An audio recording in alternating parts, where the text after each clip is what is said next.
Yeni girişim bakalım.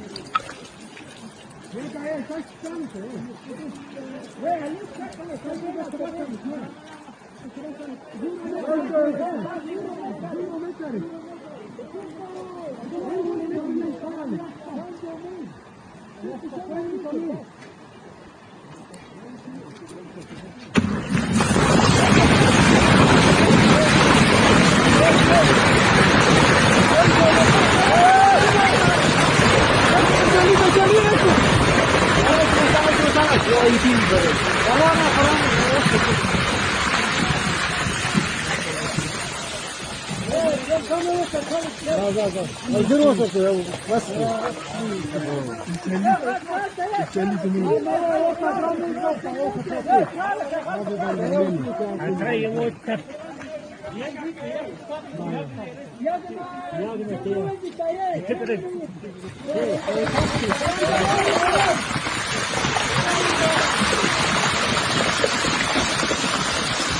Ya anlamı hiç şunu orası kalır. Ne o aşağı? Ya da kalır.